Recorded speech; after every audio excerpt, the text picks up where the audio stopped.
Le Sahel est-il sur le point de précipiter la chute de l'Occident ou de voir naître l'essor irréversible de l'Afrique? Sous la surface des conflits locaux se livre un combat global pour l'avenir énergétique, opposant puissances mondiales et nations africaines décidées à briser le joug de la dépendance. Premier coup de tonnerre, la France menace d'intervenir militairement au Niger pour sécuriser les immenses réserves d'uranium d'Arlit. Ce minerai, pilier du parc nucléaire français et par extension de la stabilité énergétique de toute l'Europe, devient l'enjeu d'un affrontement à découvert. Paris lance un ultimatum.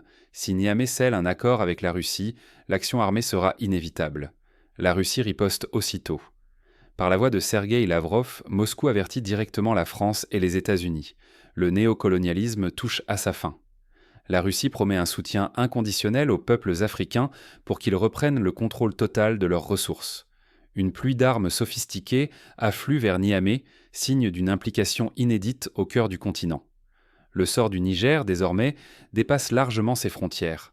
Si l'Afrique parvient à s'émanciper, c'est l'ordre mondial hérité de la colonisation qui bascule.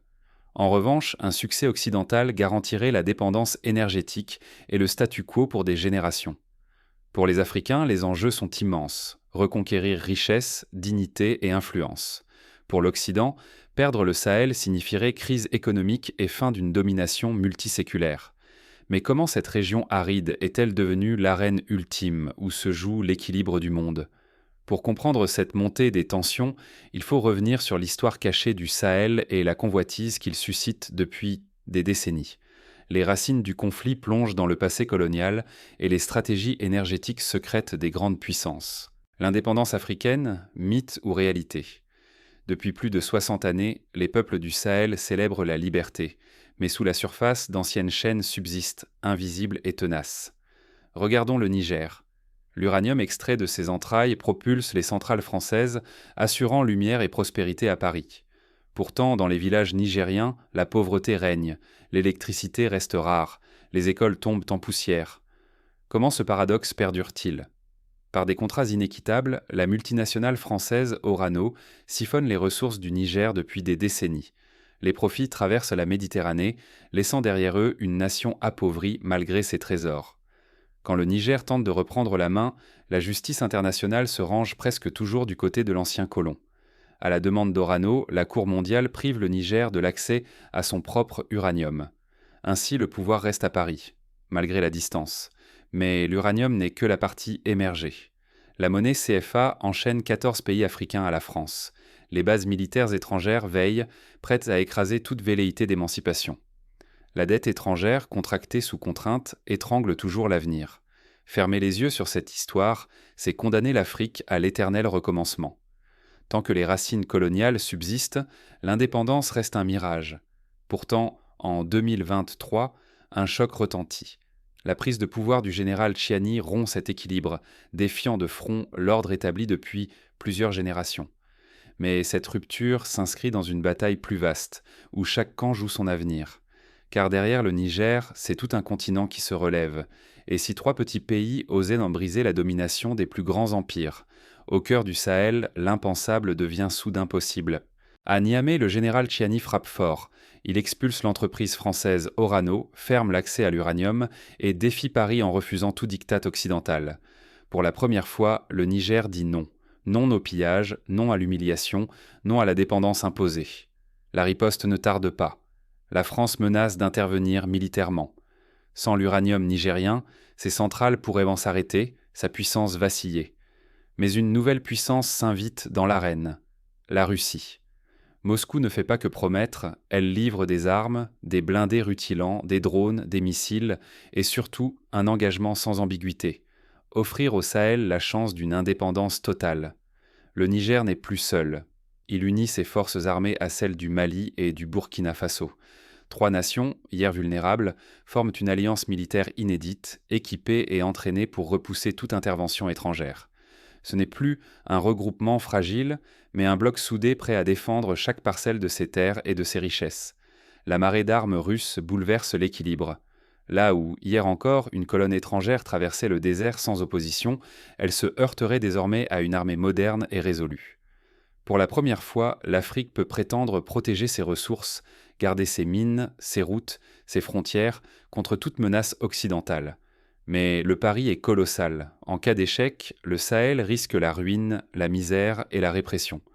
En cas de réussite, c'est tout un continent qui pourrait s'inspirer de cet élan, rêver d'une Afrique enfin maîtresse de son destin. Ce n'est pas qu'une guerre pour l'uranium, c'est le choc de deux mondes, l'ordre ancien hérité du colonialisme face à une soif brûlante de liberté. Et la Russie, loin d'un nouveau maître, agit comme le révélateur de cette révolution souterraine. Une nouvelle ère s'ouvre dans le Sahel, mais le chemin vers l'indépendance est semé d'embûches. Jusqu'où ce pari peut-il aller et qui osera en payer le prix? Et si la victoire du Sahel déclenchait un effet domino irréversible? Imaginez, cette région, autrefois perçue comme un maillon faible, devient le centre d'un nouveau modèle mondial. Sous l'impulsion stratégique de Moscou, le Sahel ne se contente plus d'être un simple rempart. Il s'impose en socle d'un bloc énergétique africain capable d'alimenter tout le continent et d'imposer ses propres règles. Pour la première fois, l'Afrique n'est plus spectatrice, mais architecte de son destin.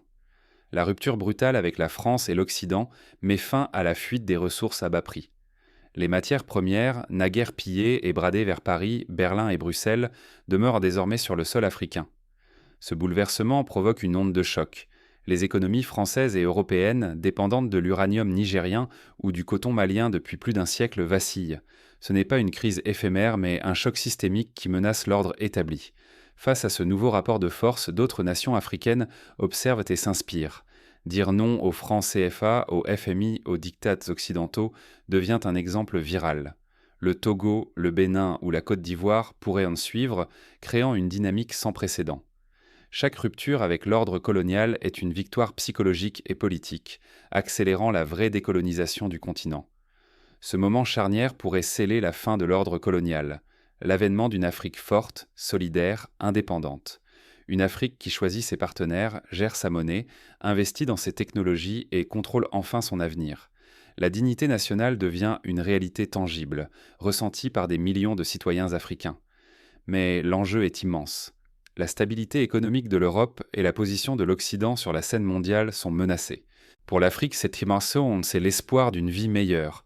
Pour l'Occident, la crainte de perdre le contrôle d'un système hérité du passé. Pourtant, l'histoire n'est pas écrite d'avance. Un simple faux pas et tout l'édifice pourrait vaciller. L'indépendance africaine est-elle vraiment à portée de main? Aujourd'hui, le continent se retrouve à un carrefour historique. Les chaînes visibles du colonialisme se sont peut-être brisées, mais la lutte pour la souveraineté réelle ne fait que commencer. Elle se joue dans la maîtrise totale des ressources et la capacité d'enrichir l'Afrique elle-même. Contrôler l'uranium, ce n'est pas qu'une question d'économie. C'est revendiquer un droit fondamental à l'autodétermination politique. Tant que l'Afrique ne possède ni ne transforme ses richesses, la liberté n'est qu'un mirage. Les récents bras de fer autour des mines du Niger rappellent que l'enjeu dépasse le Sahel. C'est l'avenir de tout un continent qui se décide. Mais posséder les ressources ne suffit pas. Il faut investir, transformer sur place et créer de la valeur. Pourquoi laisser l'uranium quitter le sol africain pour alimenter des centrales étrangères? Construire ici des industries, des centrales, des emplois, voilà la clé. L'uranium du Niger ou du Mali peut devenir le moteur d'un développement autonome, tirer des millions d'Africains hors de la précarité et rendre à chacun sa dignité perdue. Pourtant, aucun pays ne peut gagner seul. L'union est vitale. Ensemble, Niger, Mali et Burkina Faso forment une force nouvelle capable de protéger leurs intérêts et de s'imposer sur la scène mondiale. À trois, ils deviennent l'embryon d'un bloc africain indépendant. Mais attention, l'émancipation ne consiste pas à changer de maître. Les nouveaux partenariats, avec la Russie ou d'autres, ne doivent jamais recréer de chaînes invisibles ou de dettes cachées. L'Afrique doit choisir ses alliances avec lucidité, transparence et esprit d'équité. Le moment est décisif.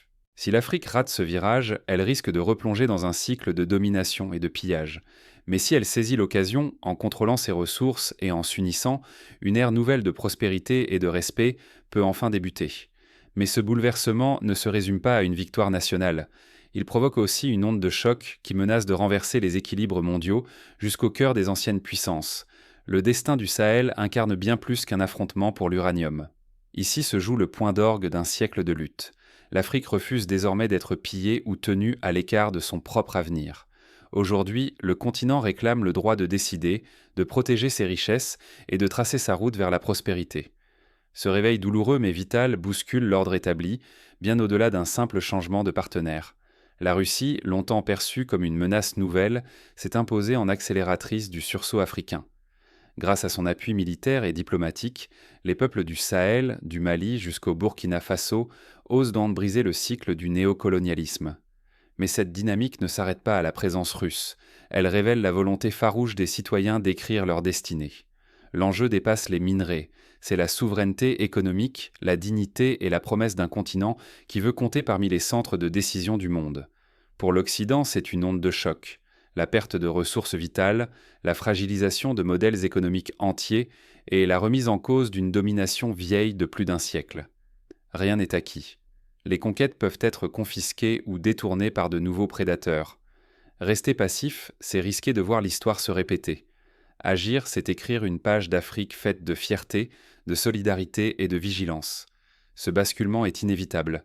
Mais qui en sera le moteur ? Le choix appartient à chaque citoyen, à chaque voix, à chaque main tendue. Serez-vous simple témoin ou deviendrez-vous artisan de ce nouveau chapitre ?